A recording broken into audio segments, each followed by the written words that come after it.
Hey guys, मैं हूं सचिन निगम और आज की इस वीडियो में मैं आपको एक्सप्लेन करने वाला हूं फाल्कन द विंटर सोल्जर का एपिसोड 3।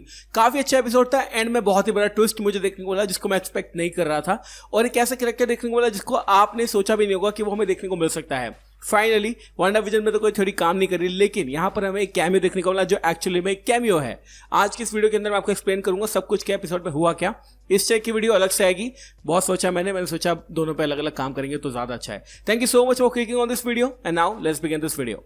एपिसोड की शुरुआत में हमें दिखाया जाता है कि जो नया वाला कैप्टन अमेरिका है यानी मिस्टर जॉन वॉकर, वो काम कर रहा है अभी GRC के लिए और वो फाइंड कर रहे हैं फ्लैग स्मैशर्स को। तो हम देख सकते हैं जॉन वॉकर एक जगह पे जाता है जहां पर उसको लगता है कि यहाँ पे शायद फ्लैग स्मैशर्स हो सकते हैं। वहां पे जाने के बाद हम देख सकते हैं कि वो एक जगह रेड मारता है और वहां की जो ओनर होता है उसको पकड़ लेता है और उससे पूछता है कि जो हमारे फ्लैग स्मैशर्स है वो कहाँ पे है। जो इस जगह का ओनर होता है वो उसको बोलता है कि मुझे नहीं पता, और यहाँ पर वो उसके मुंह पे थूक देता है। तो वहां पे जो हमारा नया वाला कैप्टन अमेरिका वो बोलता है तुम जानते हुए मैं कौन हूं, और यहाँ पर ये बोलता है मुझे घंटे का फर्क नहीं पड़ता। एक्चुअली भाई ये बात पूरा का पूरा मार्वल फैंडम बोलना चाहता है जॉन वॉकर के कैरेक्टर को। अगेन आपको शायद पता नहीं होगा, मैं आपको बताता हूँ, व्हाइट रसल को बहुत ज्यादा प्रॉब्लम हो रही है अभी इस कैरेक्टर को प्ले करने में। तो मैं व्हाइट रसल की बुराई नहीं कर रहा, मैं यहाँ पे कैप्टन अमेरिका की जो काउंटर पार्ट है मिस्टर जॉन वॉकर की बुराई कर रहा हूँ। तो ध्यान रखना कि कैरेक्टर बुरा है बट ये एक्टर बहुत ही अमेजिंग है and he is the son of mister Kurt Russell. यहाँ से बाहर निकलने के बाद लमार हॉस्किंस यानी हमारा बैटर स्टार हमारे नए कैप्टन अमेरिका को समझाता है कि हमने बहुत जगह ट्राई कर लिया, हर जगह ट्राई कर लिया, बट मुझे लगता नहीं फ्लैग स्मैशर्स के बारे में पता चलेगा। तो यहाँ पर जॉन वॉकर कहता है फिर हमें कुछ और ही करना पड़ेगा। उसके बाद हमें सीन दिखाया जाता है बर्लिन का, जर्मनी में, जहां पर जीमो को कैद करके रखा गया है और बकी और सैम यहाँ पे उससे बात करने आए हैं। जैसे ही बकी उसके पास बात करने के लिए पहुंचता है तो जीमो बड़ा हरामी पत्ती करता है और यहाँ पे वो वर्ड बोलना शुरू कर देता है जिससे विंटर सोल्जर एक्टिवेट हो जाता है। लेकिन यहाँ पे बकी इसको बोलता है कि भैया वो जो प्रोग्रामिंग तूने कर रखी थी वो अब खत्म हो चुकी है और अब इस वर्ड्स को बोलने से कोई फायदा नहीं है। तो यहाँ पे जीमो उसका समझाता है मैं सिर्फ रिएक्शन देखना चाहता था और अभी भी तुम्हारे अंदर थोड़ा सा विंटर सोल्जर तो बचा ही है। उसके बाद अगले सीन में विंटर सोल्जर यानी हमारा जो बकी है वो सैम को समझाता है कि हमें जो हमारा जीमो है उसको जेल से निकालना पड़ेगा। तो यहाँ पे फाल्कन बोलता है कि ऐसा नहीं होना चाहिए और तुम उसको बाहर निकालने की बात करो, तुम्हें पता नहीं है वो क्या क्या कर सकता है। तो यहाँ पे बकी बोलता है कि इसके अलावा हमारे पास कोई जरिया ही नहीं है फ्लैग स्मैशर्स को पकड़ने का, हमें उसको निकालना ही पड़ेगा। और हमें पता चलता है कि बकी की वजह से ही जीमो जो है बाहर आ गया था। इस सीन के अंदर हमें दिखाया जाता है कि किस तरह से बकी ने दो बंदों की लड़ाई करवाई ताकि पुलिस डिस्ट्रैक्ट हो जाए और जीमो वहां से बच के निकल सके। जीमो वहां से बच के बाहर निकल जाता है और इसी रूम में एंट्री करता है जहां पर हमारे सैम और बकी खड़े होते हैं। फाल्कन जो बहुत किलस जाता है इस बात को देख कि तूने इसको बाहर निकाल दिया ये वो, लेकिन बकी इसको बोलता है कि हमें इसका सहारा लेना ही पड़ेगा, अदरवाइज हम ये मिशन कर ही नहीं पाएंगे।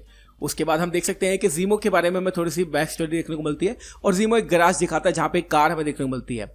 ये जो ग्रीन और येलो कलर की जो कार है ना गाइस, ये एक्चुअली में जीमो के फादर की है, क्योंकि इसके अंदर हम देख सकते हैं कि उसके फादर का हेलमेट का जो मास्क है वो रखा हुआ है। अगर आपको नहीं पता तो ये 2 जनरेशन वाला जीमो है, यानी इसके जो पापा थे उनका नाम था हेलमेट जीमो और यह है बैरन जीमो। तो अपने पापा का जो मास्क था वो यहाँ से उठा लेता है और बोलता है कि मेरे पास जो काम है जो हमने शुरू किया था वो खत्म करना है एंड चलिए उसको पकड़ते हैं। उसके बाद ये सीन जो है वो खत्म हो जाता है। लेकिन इसके बाद हमें एक चीज पता चलती है कि जीमो एक्चुअली बहुत ज्यादा अमीर है। वो एक प्राइवेट प्लेन के पास जाता है और बकी और सैम को माद्रिपुर ले जाने की बात करता है। उनसे बोलता है कि माद्रिपुर में ही हमें अपना नेक्स्ट क्लू मिलेगा और अगर हम वहां पे नहीं जाएंगे तो ये फ्लैग स्मैशर्स की बात को छोड़ ही दो। तो वो दोनों जो है वो प्लेन बस के साथ में चले जाते हैं। राइड के दौरान जो हमारा जीमो है वो बकी की किताब को पढ़ रहा होता है और उस पर जो नाम लिखा होता है उस अंकल के बेटे का जिसको बकी ने मारा था, वो उसका नाम पढ़ के बोलता था। बकी उसके यहाँ पे बोलता है कि अगर मेरी बुक को हाथ लगाया तो तुझे मार दूंगा। तो यहाँ पे हम क्लियरली भी देख सकते हैं कि बकी और जीमो के अंदर अभी भी जो कॉन्फ्लिक्ट था वो बना हुआ है।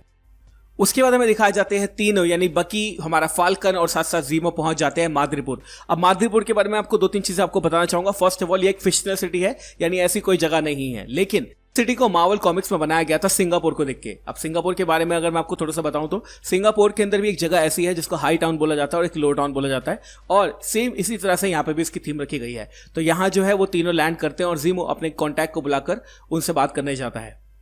हम देख सकते हैं वो तीनों एक बार के अंदर एंट्री करते हैं और यहाँ पर जीमो उनको समझाता है कि तुम्हें प्लान समझ में आ गया है या नहीं आ गया है। यहाँ पर जो फाल्कन है वो एक फेक कैरेक्टर बन के रहा है और साथ साथ जो हमारा बकी है उसको हमारा जीमो बोलता है कि तुम्हें विंटर सोल्जर के कैरेक्टर में रहना, अगर मैं कुछ बोलूं तो तुम्हें करना है। लोगों को ऐसा दिखाना है कि मैं तुम्हें अभी भी कंट्रोल कर रहा हूं, जिसकी वजह से हम जो यहाँ का ओनर है उससे मिल पाएंगे और सुपर सोल्जर सीरम के बारे में जान पाएंगे। तो यहाँ पे वो दोनों जो है वो एग्री कर देते हैं।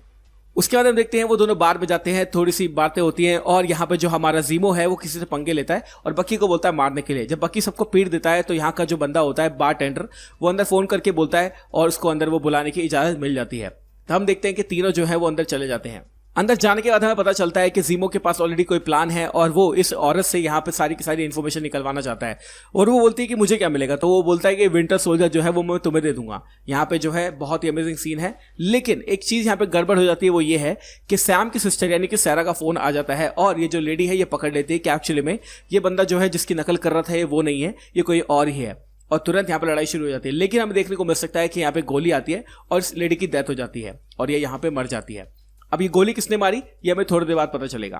उसके बाद हम देख सकते हैं जैसे ही वो मर जाती है तो बकी और सैम जो है यहाँ से बाहर निकल रहे होते हैं और यहाँ पर आकर हमें पता चलता है कि बकी और सैम और साथ साथ ज़ीमो के ऊपर बहुत ही बड़ी बिटकॉइन की जो बाउंटी है वो रख दी गई है और यहाँ पे जो सब लोग हैं उसको मारेंगे तो डेफिनेटली उनको जो बाउंटी है वो मिल जाएगी। यानी अब इन तीनों को मारने के लिए लोग उनके पीछे पड़ चुके हैं, लेकिन लोगों से इनको बचाने के लिए आ जाती है शैरन कार्टर और वो बोलती है कि मैं यहाँ पे कब से रह रही हूँ तुम्हें पता भी नहीं है, तुम तो सिविल वॉर के बाद सारे सेट हो गए लेकिन मुझे तो मेरे देश से ही बाहर निकलना पड़ा और अब मदरीपुर के अंदर मुझे रहना पड़ रहा है, वो भी बहुत ही लो तरीके से, और मैं अपने देश वापस जाना चाहती हूँ, अपनी फैमिली से मिलना चाहती हूँ लेकिन मैं कर नहीं सकती। तो यहाँ पे जो फाल्कन है वो उसको बोलता है कि मैं वापस से तुम्हें यूनाइटेड स्टेट्स लेके जाऊंगा अगर तुम हमारी मदद करोगी तो। और यहाँ पे जो हमारी शैरन कार्टर है यानी एजेंट 13 वो इन सब की मदद करने के लिए तैयार हो जाती है। उसके बाद देख सकते हैं हम शैरन कार्टर पता करती है कि किस बंदे ने सुपर सोल्जर सीरम बनाया था मादरीपुर के अंदर।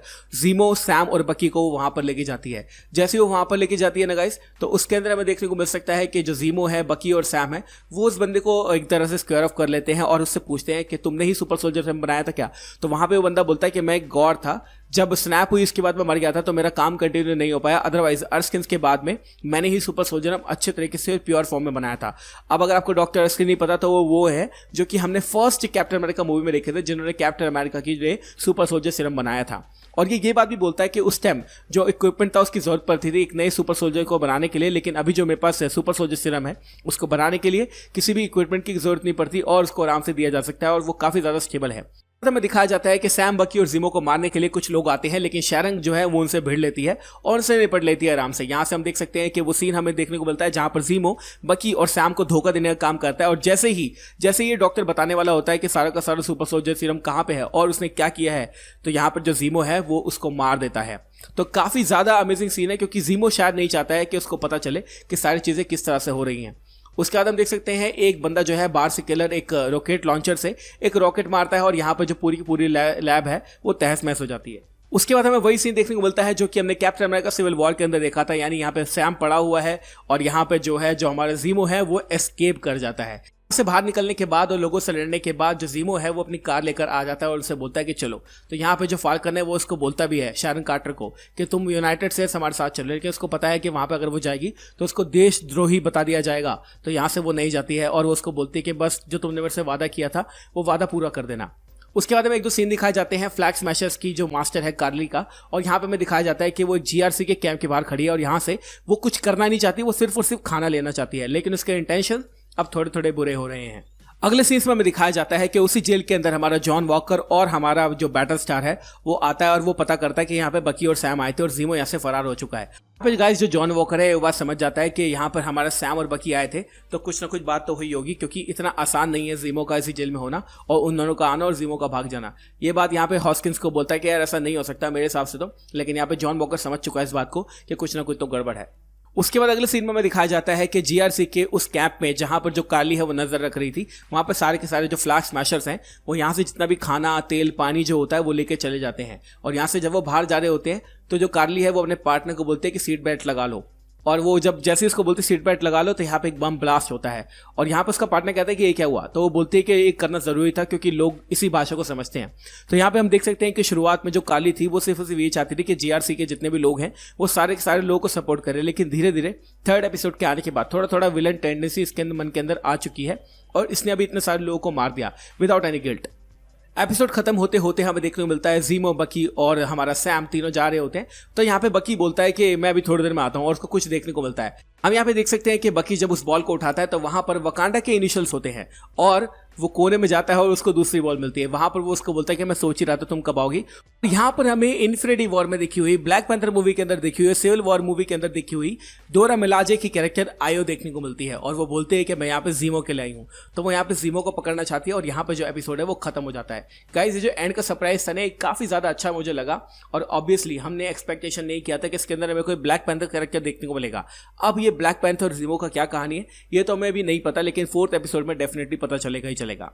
अगर आपने नोटिस नहीं किया होगा तो इस शो के अंदर यानी इस एपिसोड के अंदर हमें 2 कॉल बैक देखने को मिलते हैं। पहला कॉल बैक मैंने आपको एक्सप्लेन कर दिया कि जिस तरह से जीमो एस्केप कर जाता है। दूसरा कॉल बैक जब आता है जब हमारा सैम और बकी कार के अंदर बैठे होते हैं, बकी आगे वाली सीट पे बैठा होता है और सैम उसको बोलता है कि तुम अपनी सीट एडजस्ट करोगे और बकी यहाँ पे मना कर देता है। और सेम चीज हमें देखने को मिली थी कहाँ पे, सिविल वॉर के अंदर, जब हमारे स्टीव रॉजर्स और शैरन कार्टर किस कर रहे होते हैं, उस वक्त भी हमें सेम सीन देखने को मिला था। तो ये थी गाइस सारी की सारी एपिसोड की डिटेल्स, साथ ही साथ जो जो चीजें मैंने पकड़ी हैं उनके बारे में मैंने आपको एक्सप्लेन कर दिया। काफी लोगों ने मुझे ये बोला था कि भैया हमारे पास डिज्नी प्लस हॉटस्टार का जो कनेक्शन है वो नहीं है, प्रीमियम सब्सक्रिप्शन नहीं है, वीआईपी सब्सक्रिप्शन लेने के लिए पैसे नहीं है, तो प्लीज आप अपनी वीडियोस के अंदर ये मैं एक्सप्लेन कर दीजिए। तो इसलिए मैंने सोचा कि वीडियो को एक्सप्लेन भी कर दूंगा, साथ साथ जो जो चीजें मुझे दिखेंगी पॉइंट आउट करने वाले डिटेल्स और ईस्टर एग्स वो भी आप लोगों को बता दूंगा। तो ये था guys falcon and the winter soldier का एपिसोड 3। अब ये बहुत ही अमेजिंग सीरीज चल रही है, इसमें टोटल 6 एपिसोड होने वाले हैं। 3 एपिसोड की कहानी बहुत ही अच्छी जा रही है, 3 एपिसोड बचे हैं और लास्ट के 2 एपिसोड के अंदर फुल ऑन एक्शन हमें देखने को मिल सकता है। जॉन वॉकर और साथ साथ सैम की लड़ाई तो होनी बनती ही बनती, मैं वेट कर रहा हूँ सिर्फ उसका कब हमें देखने को मिलेगा। Thank you so much for watching this video guys. मैं हूं सचिन, मिलूंगा आपसे अगली वीडियो के अंदर। और हाँ, अगर मुझे कोई और डिटेल मिलेगी ना तो मैं उस पर एक सेकंड वीडियो जरूर बनाऊंगा।